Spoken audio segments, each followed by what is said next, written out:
Hello दोस्तों, कैसे हो सभी लोग। उम्मीद करता हूँ सभी खुश होंगे, मौज मस्ती में होंगे। बीएससी सेकेंड ईयर की हमारी क्लास चल रही थी रियल एनालिसिस की। BSc second year real analysis, और इसकी यूनिट थर्ड चल रही थी। यूनिट थर्ड हमने इसमें फंक्शन ऑफ वन वेरिएबल वाला टॉपिक पढ़ रहे थे, और इसमें रोल्स थ्योरम वाली जितने भी उसमें क्वेश्चन थे, रोल्स थ्योरम थी, वो हमने कर ली थी पहले। और आज है हमारे पास डार्बोक्स थ्योरम। डार्बो प्रमेय इसका हिंदी में नाम है, और इंग्लिश में इसको बोलते हैं डार्बोक्स थ्योरम। तो इसके बारे में बात करते हैं। पहले इसका स्टेटमेंट लिखते हैं, उसके बाद उसको प्रूव करते हैं। तो सबसे पहले स्टेटमेंट देखते हैं, और किस किस तरीके से ये क्वेश्चन बन सकता है वो भी देखेंगे। तो स्टेटमेंट है इसका, पहले हिंदी में लिख देता हूँ, फिर इंग्लिश में भी लिख दूंगा। यदि फलन f संवृत अंतराल a, b में अवकलनीय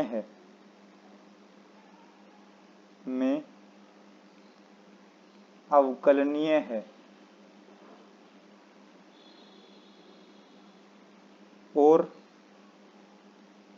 f डैश a तथा f डैश b के मध्य कोई संख्या k है तो अंतराल a, b ओपन अंतराल है ये, में एक ऐसा बिंदु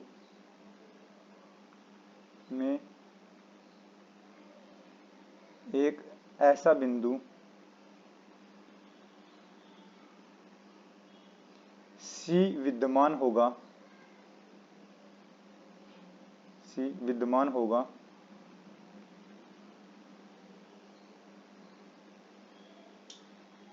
ताकि, या फिर C विद्यमान होगा कि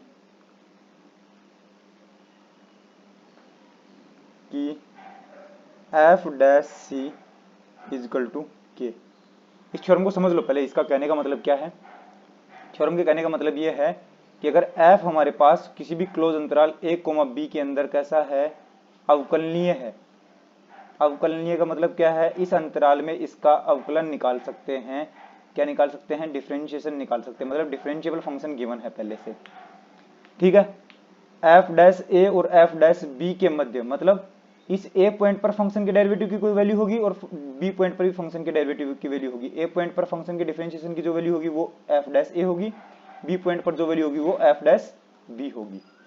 तो ये दो वैल्यू हमारे पास आ जाएंगे फंक्शन के डिफरेंशिएशन की। तो ये कहा है कि f डैश a और f डैश b के बीच में कोई भी जो वैल्यू बनेगी, हमारे पास जितनी भी वैल्यू जाएंगी f डैश a और f डैश b के बीच में जितनी भी वैल्यू आएंगी, उन सभी वैल्यू का किसी न किसी वैल्यू के साथ कनेक्शन होगा। किसके अंदर से? a, b अंतराल के अंदर से। मतलब अगर एक फंक्शन है हमारे पास जो a, b अंतराल से वैल्यू दे रहा है, तो इस अंतराल की जो सारी की सारी वैल्यूज की जो इमेज निकलेगी f ऑफ a से लेकर के f ऑफ b तक, उन सभी वैल्यूज की जो इमेज आएगी वो f डैश a से f डैश b के बीच में ही रहेगी। मतलब यहाँ से a, b से जो भी वैल्यू निकलेगी और फंक्शन का डिफरेंशिएशन निकालूंगा मैं, तो वो जो भी वैल्यू आएंगी वो f डैश a से और f डैश b के बीच में ही रहेगी। a पर फंक्शन की डिफरेंशिएशन की वैल्यू क्या है? f dash a। b पर कितनी है? f dash b। तो a और b के बीच में जितनी भी वैल्यू है उन सबका डिफरेंशिएशन की वैल्यू निकालोगे तो कहाँ निकलेंगी?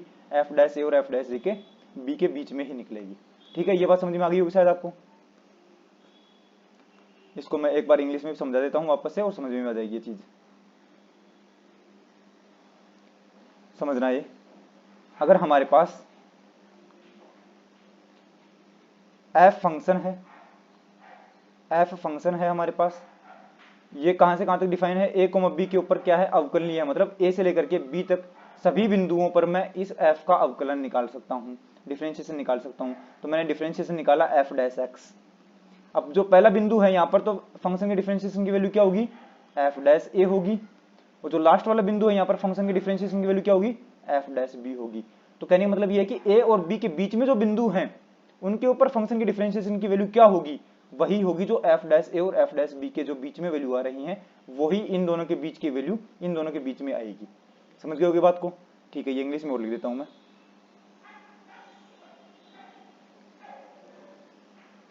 तो यहां पर मैं इंग्लिश में लिख देता हूं, इंग्लिश मीडियम के जो भी स्टूडेंट है वो देख लेना। If any function f is differentiable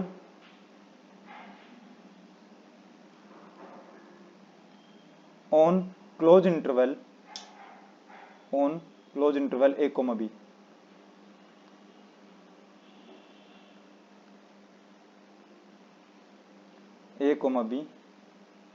and f dash a and there exist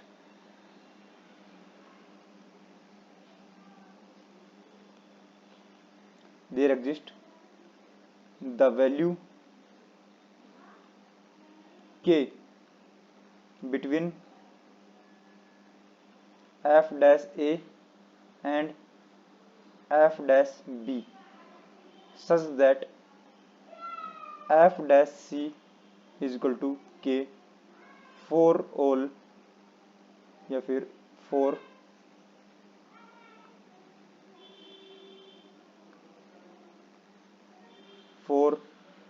c belongs to a, b। कहने की बात यही है सीधी सीधी कि अगर आप लोगों के पास ए पॉइंट पर फंक्शन की डिफरेंशिएशन की वैल्यू एफ डैश ए है, बी पॉइंट पर फंक्शन की डिफरेंशिएशन की वैल्यू एफ डैश बी है, तो इन दोनों के बीच में जितने भी पॉइंट हैं वहां पर फंक्शन की डिफरेंशिएशन की वैल्यू क्या होगी, एफ डैश ए और एफ डैश बी के बीच की ही वैल्यू होगी। अगर कोई भी इन दोनों के बीच में कोई वैल्यू है के, तो वो इन दोनों के बीच के किसी न किसी सी वैल्यू के ऊपर डिफरेंशिएशन निकालने पर ही मिलेगी। ये आपके पास डार्बोक्स थ्योरम है, इसका प्रूफ करते हैं।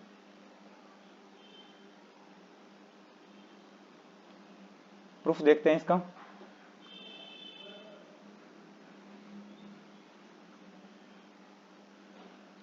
सबसे पहले जो गिवन है वो लिखना है हमें, क्या दे रखा है वो हमें पहले लिख लेना है।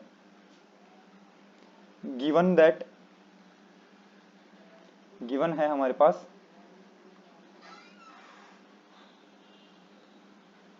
गिवन क्या है, लेट, या फिर हिंदी में भी आप लोग, मैं हिंदी में बोलता रहूंगा, let F be a function, F be a differentiable function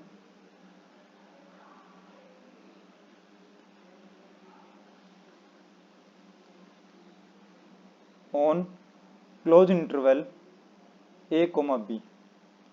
अगर close interval A comma B पर अगर कोई फंक्शन डिफरेंशिएबल है, ये लिख रखा है, माना एफ एक अवकलनीय फलन है close interval A comma B पर, मतलब माना एफ संवृत अंतराल ए कोमा बी पर अवकलनीय फलन है, ये हमें पहले से दे रखा है। अब अवकलनीय फलन है तो पक्का कंटिन्यूस भी होगा, क्योंकि हर एक डिफरेंशिएबल फंक्शन क्या होता है, कंटिन्यूस होता है। तो मैं यहां से लिखूंगा सो f is continuous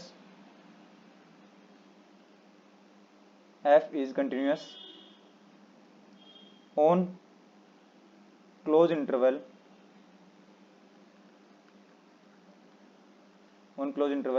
a, b। अगर कोई भी फंक्शन डिफरेंशिएबल है क्लोज इंटरवल a, b पर, तो पक्का क्या बनेगा, कंटिन्यूस भी बनेगा क्लोज इंटरवल a, b पर। ठीक है, अब हम एक नोट लिखेंगे, क्या, we know that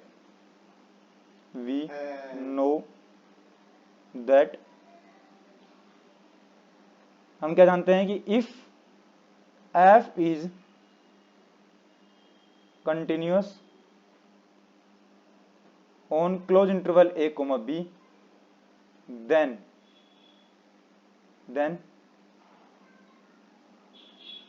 the function is bounded on close interval a, b। क्या मतलब है इसका, अगर हमारे पास किसी भी क्लोज इंटरवल a, b अगर फंक्शन कंटिन्यूअस है तो पक्का फंक्शन कैसा मिलेगा, बाउंडेड मिलेगा। बाउंडेड मिलते हैं हम क्या बोलेंगे, मैक्सिमम मिनिमा मिलेगा हमारे पास। ठीक है, तो मैं क्या बोलूंगा, फंक्शन का मैक्सिमम मिनिमा भी मिलेगा। तो मैं बोलूंगा सो so we have maximum and minimum value, maximum and minimum value of f of x in close interval a, b। मतलब क्लोज इंटरवल a, b पर हमारे पास फंक्शन के मैक्सिमम वैल्यू भी मिलेगी एंड मिनिमम वैल्यू भी मिलेगी। मैक्सिमम मिनिमम वैल्यू क्या होती है बताना। तो मैं मान लूंगा कि कैपिटल M तो क्या है, मैक्सिमम वैल्यू है, स्मॉल m क्या है, मिनिमम वैल्यू है। तो मैं बोलूंगा यहां से let small m and capital M are minimum and maximum value, minimum and maximum values of f of x in close interval a, b। Close interval a, b के अंदर हमारे पास मिनिमम वैल्यू तो क्या है, स्मॉल m है, और maximum value कितनी है, कैपिटल M है। ये हमने मान लिया है, ठीक है। क्योंकि हमें क्या पता था, हमें पता है फंक्शन डिफरेंशिएबल है क्लोज इंटरवल के ऊपर, तो पक्का कंटिन्यूअस होगा। और क्लोज इंटरवल पर अगर फंक्शन कंटिन्यूअस होता है तो पक्का क्या रहता है, फंक्शन जो होता है वो बाउंडेड होता है। अगर फंक्शन बाउंडेड है तो पक्का उसकी बाउंडेड मतलब कोई फिक्स वैल्यू और कोई फिक्स वैल्यू के बीच में आ जाए पूरा पूरा फंक्शन। जैसे हमारे पास 5 और 10 के बीच में ही रह जाए फंक्शन की सारी सारी वैल्यू, तो मैं बोलूंगा सबसे बड़ी वैल्यू ये रही, सबसे छोटी वैल्यू ये रही। जब फंक्शन बाउंडेड होता है तो उसके पास सबसे छोटी वैल्यू और सबसे बड़ी वैल्यू होती है हमारे पास, ठीक है। तो हमने क्या लिखा है यहाँ पर, फंक्शन अगर बाउंडेड है तो पक्का उसके पास क्या मिलेगा, मैक्सिमम मिनिमम मिलेगा। मतलब मैक्सिमम का मतलब क्या होता है, उच्चतम वैल्यू, उच्चक मिलेगा एंड निम्नक मिलेगा। मिनिमम का क्या होता है, निम्नक। उच्चतम व निम्नतम वैल्यू मिलेगी उसकी, ठीक है। तो इसको हम उच्चतम व निम्नतम वैल्यू भी बोल सकते हैं। तो स्मॉल m को हमने क्या बोला, मिनिमम वैल्यू बोली है, और कैपिटल M को क्या बोला है, मैक्सिमम वैल्यू बोली है। मतलब ये क्या है, निम्नतम वैल्यू है, ये उच्चतम वैल्यू है, ठीक है। ऐसा जरूर मिलेगा। तो ये वैल्यू कब मिलेगी, फंक्शन की वैल्यू कब मिलेगी, जब इसके अंदर a, b के अंतराल के अंदर हमारे पास कोई ऐसा बिंदु मिलेगा जहां पर ये तो क्या दे रहा है, मैक्सिमम वैल्यू दे रखी है, और ये मिनिमम वैल्यू दे रहा होगा और ये मैक्सिमम वैल्यू दे रहा होगा। यही होगा हमारे पास, ठीक है। ओके, अब यहां से हमारे पास दो केस आते हैं। कौन कौन से केस है हमारे पास, कि फंक्शन का जो डिफरेंशिएशन है उसके अंदर के वैल्यू मिल रही है। तो मैं बोलूंगा के वैल्यू हमारे पास कैसे कैसे मिल सकती है, ठीक है। अब मैं बोलूंगा जो हमारे पास लिख रखा है वो नाउ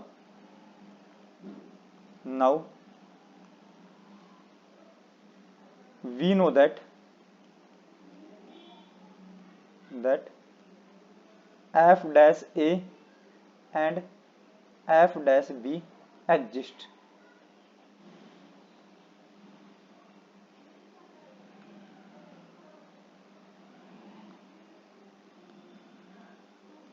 एग्जिस्ट कर रही हैं ये दो वैल्यू, ठीक है। ये क्यों, क्योंकि हमारे थ्योरम में पहले से दे रखा है कि ये दोनों वैल्यू हमारे पास क्या करती हैं, एग्जिस्ट करती हैं। And k is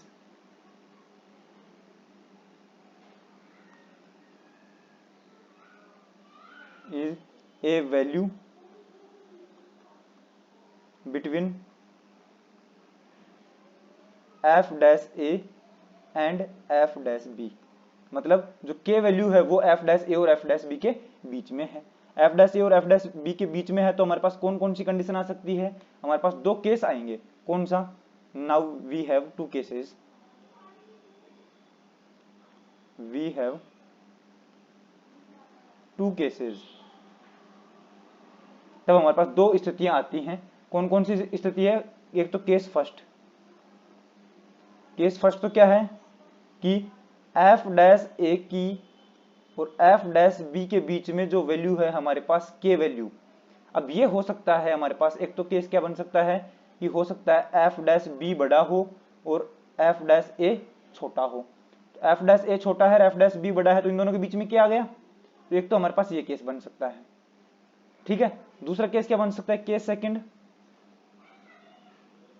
case second क्या बन सकता है हमारे पास, कि एक तो हमारे पास f डैश है और एक है f डैश b, और इन दोनों के बीच में कौन है, k है। ये तो हमें पहले से पता है k की वैल्यू f डैश और f डैश b के बीच में।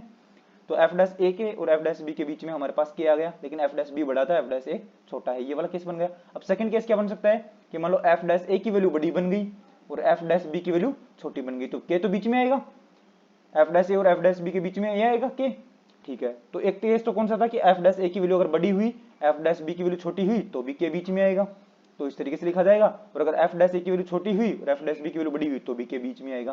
तो दो केस बन गए हमारे पास, केस फर्स्ट और केस सेकंड। अब इन दोनों केस से लेकर के चलते हैं। अब हम बात करते हैं केस फर्स्ट की। केस फर्स्ट के लिए हम क्या करते हैं देखना, भी इनको मैं थोड़ा साइड में कर देता हूँ और इधर ही लिख देता हूँ, आपको साथ साथ में सारी चीजें पता भी होंगी, ठीक है। इधर चलो मैं अलग ही लिख देता हूँ ना, इधर दिखेगा नहीं और नहीं छोटे छोटे अक्षर होंगे।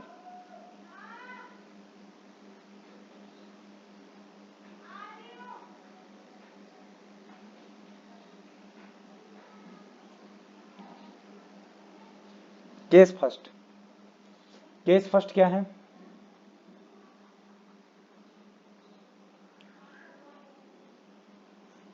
केस फर्स्ट हमारे पास ये बोलता है कि F dash A is less than equal to K is less than equal to F dash B.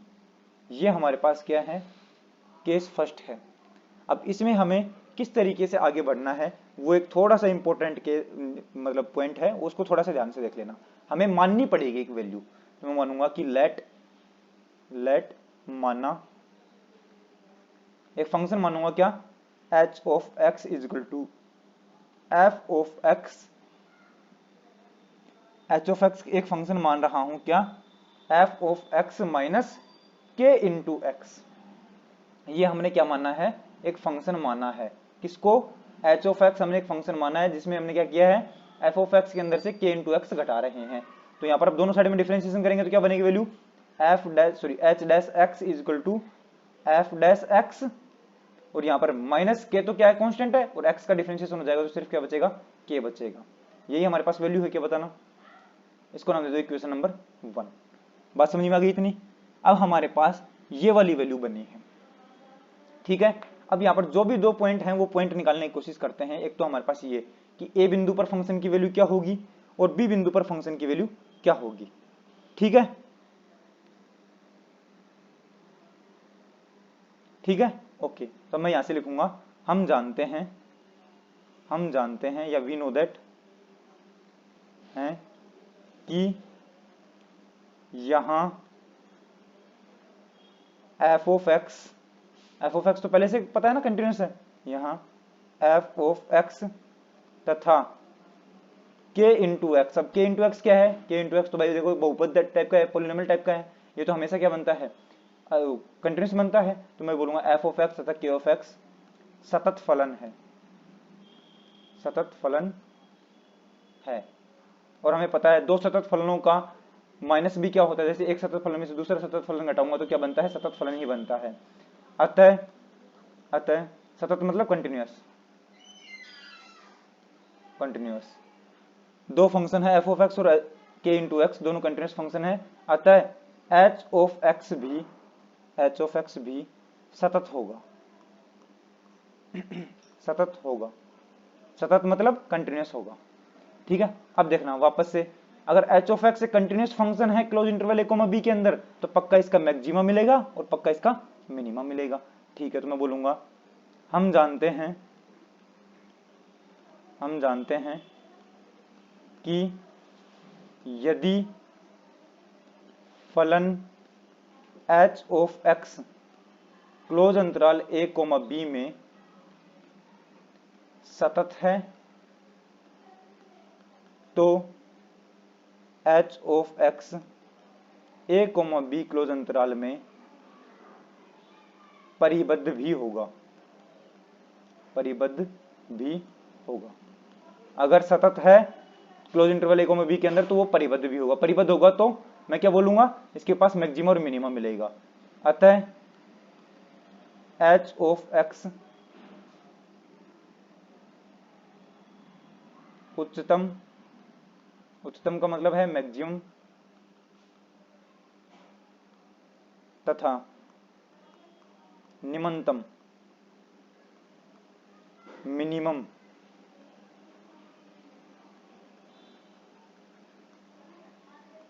मान ग्रहण करेगा,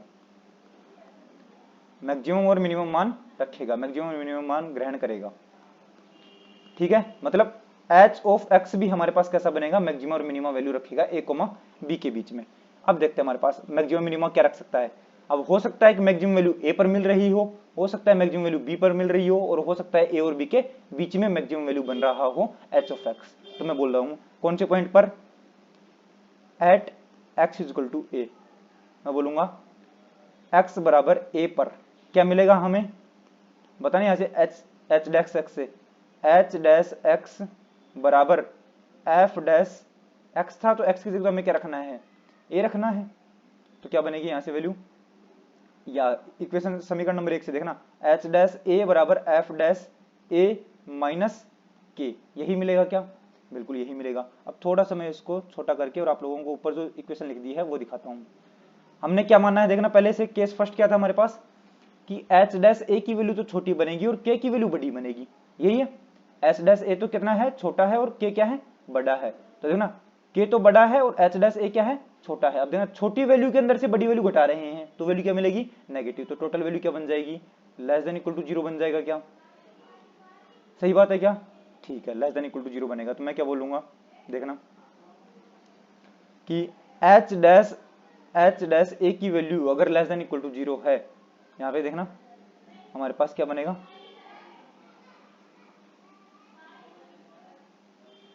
ये यहाँ पर हमारे पास ये जो इक्वल टू वाला केस है ये हट जाएगा, क्योंकि हमारे पास इनके मध्य की वैल्यू बतानी है, इन दोनों के बीच में होना चाहिए। ठीक है, ये इक्वल टू वाला केस हटा रहा हूं मैं, क्योंकि के की वैल्यू एफ डैश ए और एफ डैश बी के बीच में होनी चाहिए। ठीक है, यहां से बता रहा हूं मैं।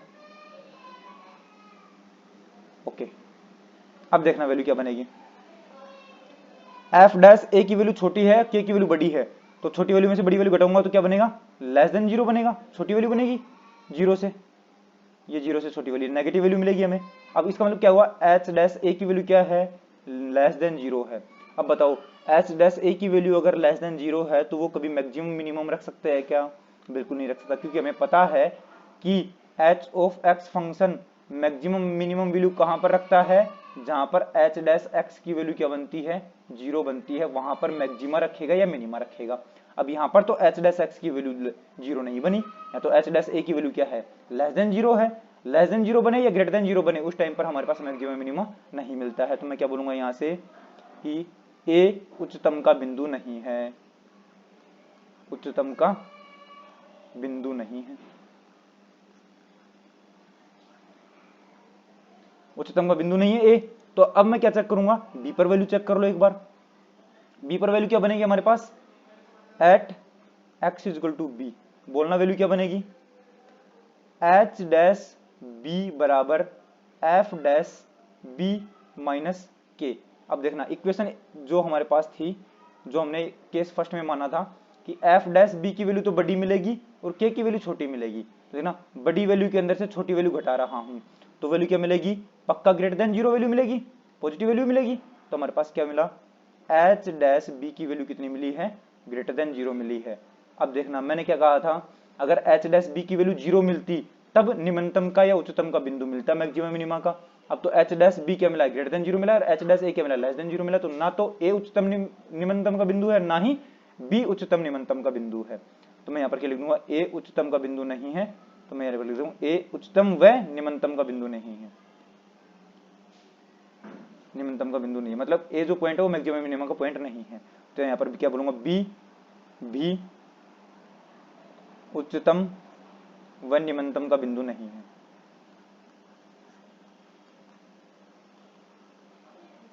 का बिंदु नहीं है, उच्चतम निम्नतम का बिंदु नहीं है। अब ए और बी अगर उच्चतम निम्नतम का बिंदु नहीं है तो हम क्या बोलेंगे कि हमें तो क्या दे रखा था पहले से ही, पहले से हमें पता है, देखना ये लिख रखा है मैंने, एच डैश ए कोमा बी अंतराल के अंदर उच्चतम बिंदु भी रखेगा और निम्नतम बिंदु भी रखेगा। अब ए भी उच्चतम नहीं बना है, बी भी उच्चतम का बिंदु नहीं है, इसका मतलब क्या है, ए कोमा बी के बीच में उच्चतम का बिंदु मिलेगा। तो मैं बोलूंगा अतः ए व बी के मध्य, ए व बी के मध्य सी एक बिंदु ऐसा है जहां फलन उच्चतम या निम्नतम मैक्सिमा या मिनिमम मान ग्रहण करता है।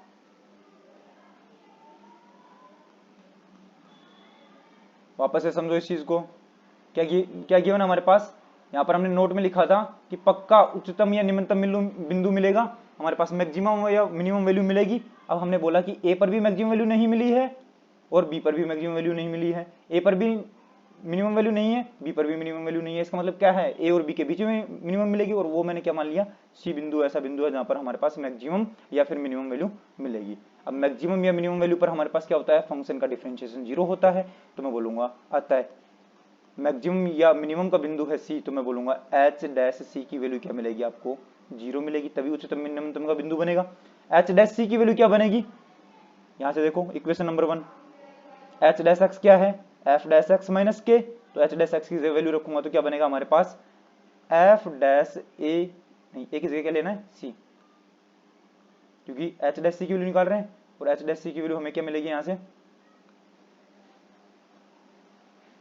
ये देखो equation number 1, H dash C बराबर क्या बनेगा, एफ डैश सी माइनस के, तो वैल्यू क्या बनेगी, एफ डैश सी, एफ डैश सी माइनस के और इक्वल टू 0। इसका मतलब क्या है, के इधर जाएगा तो वैल्यू बनेगी F dash C equal to K. आपको यही तो चाहिए था थ्योरम में। थ्योरम को वापस से रीड करो एक बार। हमें क्या चाहिए था कि एफ डैश ए और एफ डैश बी के बीच में हमारे पास हर एक के बिंदु कौन सेटिस्फाई करेगा, ए और बी के बीच के बिंदु ले लो, कोई भी सी बिंदु, ये सी बिंदु है, तो एफ डैश सी के वैल्यू क्या मिलेगी, हमारे पास के मिलेगी। यही हमने चेक करना था और यही हमने प्रूव कर दिया कि एफ डैश सी की वैल्यू क्या मिलेगी, के। यहां पर है एफ डैश सी की वैल्यू कितनी मिलेगी, हमें के मिलेगी। तो के सेकंड जब हमारे पास है, उससे भी आप कर सकते हैं सेम इसी प्रकार से। के सेकंड हमारे पास क्या है, ये रहा, वापस से फंक्शन मान लिया मैंने क्या, एच ऑफ एक्स बराबर एफ ऑफ एक्स माइनस के ऑफ एक्स, तो डैश वैल्यू क्या निकलेगी, H dash x minus sorry H dash x बराबर के डैश एक्स माइनस के। तो हमारे पास एक तो क्या, कौन सी वैल्यू निकालूंगा के सेकंड के लिए, देखना आप लोगों को खुद को करना है। ये यहां से के सेकंड के लिए करूंगा एच डैश ए पर वैल्यू निकालूंगा तो क्या बनेगा, यहां से एफ डैश ए माइनस के। अब देखना के सेकंड कर रहा हूं तो यहाँ पर एफ डैश ए की वैल्यू बड़ी है, के छोटा है, एफ डैश ए की वैल्यू बड़ी है, के छोटा है, तो मैं बोलूंगा बड़ी वैल्यू में से छोटी वैल्यू घटाऊंगा तो टोटल वैल्यू क्या, ग्रेटर देन 0। तो यहाँ से क्या बनेगा, एच डैश ए ग्रेटर देन 0 बनेगा। अब अगर एच डैश ए 0 बनता तो मैं बोलता मैक्सिमा या मिनिमा का पॉइंट मिलता। अब ये एच डैश ए तो 0 नहीं बना, तो क्या है, ए ना तो मैक्सिमा का पॉइंट है ना ही मिनिमा का पॉइंट है। ठीक है, अब बी पर वैल्यू निकालूंगा तो क्या बनेगा, एच डैश बी। अब देखना एच डैश एक्स में एक्स की जगह क्या रखना है, बी रखना है, तो वैल्यू क्या बनेगी हमारे पास, F dash B minus K. अब ये वाले में देखो के सेकंड कर रहे हैं तो एफ डैश बी तो बड़ा है, नहीं सॉरी एफ डैश बी तो क्या है, छोटा है, और के बड़ा है, तो मैं बोलूंगा छोटे में से बड़ी वैल्यू घटाऊंगा तो वैल्यू कितनी मिलेगी हमारे पास, छोटे में से बड़ी वैल्यू घटाऊंगा तो नेगेटिव में वैल्यू मिलेगी, तो हमारे पास क्या बनेगा, लेस देन 0 बनेगा। अब यहां से क्या मिला, एच डैश बी की वैल्यू मिली है लेस देन 0। मैंने क्या कहा था, अगर एच डैश बी की वैल्यू 0 मिलती तो मैक्सिमम मिनिमम का पॉइंट हो सकता था। अब ये एच डैश बी की वैल्यू 0 नहीं मिली है, तो ये जो बी पॉइंट है वो ना तो मैक्सिमम का पॉइंट है ना ही मिनिमम का पॉइंट है। ए भी मैक्सिमम मिनिमम का पॉइंट नहीं बना, बी भी मैक्सिमम मिनिमम का पॉइंट नहीं बना। इसका मतलब क्या है, जो मैक्सिमम मिनिमम मिलेगा वो कोई डी बिंदु है, और कहां पर मिलेगा, वो हमारे पास बी व ए के बीच में मिलेगा। तो मैं बोलूंगा ए और बी के बीच में हमारे पास कोई डी बिंदु ऐसा मिलेगा जहां पर फंक्शन मैक्सिमम होगा या मिनिमा होगा। मतलब एच डैश डी की वैल्यू निकालूंगा तो वैल्यू कैसी मिलेगी हमें, एच डैश डी की वैल्यू, या फिर अगर डी की जगह में थ्योरम में सी प्रूव करना है तो हम सी ही मान लेंगे। बिंदु कैसा है हमारे पास, सी बिंदु है, और कैसा बिंदु होगा सी, जो ए और बी के बीच में रहेगा और जहां पर मैक्सिमम मिनिमम वैल्यू मिलेगी। तो एच डैश सी निकालूंगा तो वैल्यू क्या मिलेगी, एच डैश सी की वैल्यू हमें मिलेगी, वापस से देखना एच डैश सी यहां से मिलेगा, एच डैश सी बराबर एफ डैश सी माइनस के। एच डैश सी पर हमें मैक्सिमम मिनिमम मिल रहा है तो इसकी वैल्यू कितनी मिलेगी, 0। तो इसकी वैल्यू भी कितनी मिलेगी, 0, क्योंकि ये इसके बराबर है तो वैल्यू क्या मिलेगी इसकी भी 0। तो यहां से इक्वेशन क्या बनेगी, एफ डैश सी बराबर के। केस फर्स्ट में भी हमारे पास क्या बना था, केस फर्स्ट में भी हमारे पास एफ डैश सी बराबर के बना था और यहाँ पर भी क्या बना है, केस सेकंड में भी एफ डैश सी बराबर के बना है। इसके साथ में ये पूरी लैंग्वेज भी लिखनी है केस सेकंड में। तो आपको यही प्रूव करना था कि एफ डैश सी की वैल्यू क्या मिलनी चाहिए, के। तो हमने प्रूव कर दिया है। क्या प्रूव किया है कि अगर क्लोज इंटरवल ए बी के ऊपर फंक्शन एफ डिफाइन है और डिफरेंशिएबल है कि इसका मतलब क्या है, उसका अवकलन निकाल सकते हैं। अवकलनीय फलन दे रखा है, एफ डैश ए की वैल्यू दे रखी है, एफ डैश बी की वैल्यू दे रखी है। इसका मतलब क्या है, ए पर फंक्शन की डिफरेंशिएशन की वैल्यू ये है, बी पर फंक्शन की डिफरेंशिएशन की वैल्यू ये है। तो मैं बोलूंगा ए पर तो ये डिफरेंशिएशन की वैल्यू, बी पर ये डिफरेंशिएशन की वैल्यू। तो ए और बी के बीच में जो वैल्यू आएंगी उन पर फंक्शन की डिफरेंशिएशन की वैल्यू क्या होगी, एफ डैश ए और एफ डैश बी के बीच में होगी। यही हमारे पास डार्बोक्स थ्योरम बोलती है। इसी को क्या बोलते हैं हिंदी में, डार्बो प्रमेय कहते हैं। ठीक है, तो ये हमारे पास थ्योरम थी, डार्बोक्स थ्योरम। आपको ये वीडियो समझ में आई है कि नहीं आई है, कमेंट बॉक्स में जरूर बता देना और वीडियो को लाइक जरूर करना, चैनल को सब्सक्राइब जरूर कर लेना। और जो भी वीडियो है, अगर आपको ये वीडियो अच्छी लगी है, इससे रिलेटेड और भी वीडियो डाल रखी हैं, अगर आपको अच्छी लगती हैं आप अपने दोस्तों के साथ शेयर कर सकते हैं उसको, और वीडियो को लाइक जरूर करें और चैनल को सब्सक्राइब भी करें। Okay, thank you so much.